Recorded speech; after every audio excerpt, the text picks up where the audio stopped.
കാലി യുഗത്തിന്റെ പ്രഥമ വാർഷിക സമ്മേളനം 1904 ഫെബ്രുവരി 12-13 തീയതികളിൽ അരുവിപ്പുറം ക്ഷേത്രാങ്കണത്തിൽ വെച്ച് നടക്കുന്നു. അന്ന് ഒരു പുതിയ സംരംഭത്തിന് അവിടെ തുടക്കം കുറിക്കുകയാണ്. 1904 ഫെബ്രുവരി 13 തീയതി ഉച്ച കഴിഞ്ഞ് നടന്ന സമ്മേളനം കേരളം കണ്ട, തിരുവിതാംകൂർ കണ്ട, ഇന്ത്യ കണ്ട ആദ്യത്തെ വനിതാ സമ്മേളനത്തിന് വേദിയാവുകയായിരുന്നു. അന്ന് ഇവിടെ അധ്യക്ഷത വഹിച്ചത് മറ്റാരുമല്ല, ഇവിടെ ഈ തിരുവിതാംകൂറിൽ വിദ്യാഭ്യാസം നിഷേധിക്കപ്പെട്ട, തൊഴിൽ നിഷേധിക്കപ്പെട്ട ഡോക്ടർ പൽപ്പുവിന്റെ മാതാവ് തച്ചക്കുടി പത്മനാഭന്റെ സഹധർമ്മിണി, നെടുങ്ങോട് കുടുംബാംഗം പപ്പു അമ്മ എന്ന സാധു വനിതാരത്നമായിരുന്നു അന്ന് അവിടെ അധ്യക്ഷത വഹിക്കുന്നത്. SNDP യോഗത്തിന്റെ പ്രഥമ വാർഷിക സമ്മേളനത്തിൽ നടന്ന ഇന്ത്യയിലെ തന്നെ ആദ്യത്തെ വനിതാ സമ്മേളനത്തിന്റെ അധ്യക്ഷത വഹിച്ചുകൊണ്ട് ഡോക്ടർ പൽപ്പുവിന്റെ മാതാവ് പറഞ്ഞത് മറ്റൊന്നുമായിരുന്നില്ല. നിങ്ങൾ കഴുത്തിലും കാതിലും അണിഞ്ഞിരിക്കുന്ന ആഭരണങ്ങൾ വിറ്റുകൊണ്ട് നമ്മുടെ കുഞ്ഞുങ്ങൾക്ക്, നമ്മുടെ മക്കൾക്ക് വിദ്യാഭ്യാസം നൽകണം. അവരുടെ വിദ്യാഭ്യാസമായിരിക്കണം നമ്മുടെ ആഭരണം.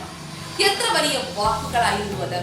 അതെ, വിദ്യാഭ്യാസത്തിന് ഏറ്റവും വലിയ പ്രാധാന്യം നൽകിക്കൊണ്ട് വിദ്യ കൊണ്ട് സ്വതന്ത്രരാകുവാൻ നമ്മെ പഠിപ്പിച്ച ശ്രീനാരായണ ഗുരുവിന്റെ ദർശനത്തിൽ ഊന്നിക്കൊണ്ട് ആ അമ്മ നടത്തിയ പോരാട്ടം ഇന്ന് നമ്മുടെ ഓരോ മക്കൾക്കുമുള്ള, ഓരോ അമ്മമാർക്കുമുള്ള ഏറ്റവും വലിയ മാതൃകയായിരിക്കണം.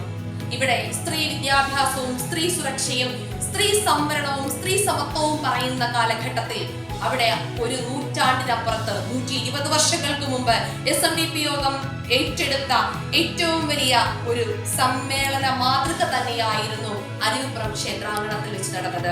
അവിടെ ഡോക്ടർ പൽപ്പുവിന്റെ സഹധർമ്മിണിയായിരുന്ന ശ്രീമതി ഭഗവതി അമ്മയായിരുന്നു ആശംസകൾ അർപ്പിച്ചത്.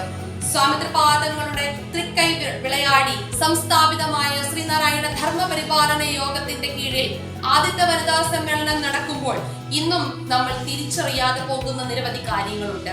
സ്ത്രീ സുരക്ഷയ്ക്കും സ്ത്രീ വിദ്യാഭ്യാസത്തിനും സ്വാമിത്രപാദങ്ങൾ എത്രമാത്രം പ്രാധാന്യം കൊടുത്തിരുന്നുവെന്നും പുരുഷന്മാർക്കൊപ്പം സ്ത്രീകളെയും വിദ്യാഭ്യാസം നടത്തേണ്ടതിന്റെ ആവശ്യകതയെ പറ്റി അവിടുന്ന് പറഞ്ഞു ഉദ്ബോധിപ്പിച്ച് അവിടെ അത് പ്രാവർത്തികമാക്കുമ്പോൾ ഇന്നും നമ്മുടെ സമൂഹം നേരിടുന്ന നീതികേടിനെ കുറിച്ച് ചിന്തിക്കുമ്പോൾ നമുക്ക് മാതൃകയായും നമുക്കുള്ള ഏറ്റവും വലിയ നേടേണ്ടതിനെ കുറിച്ചുള്ള ആവശ്യബോധമായും ഗുരുവിന്റെ വാക്കുകൾ നിലനിൽക്കുന്നു.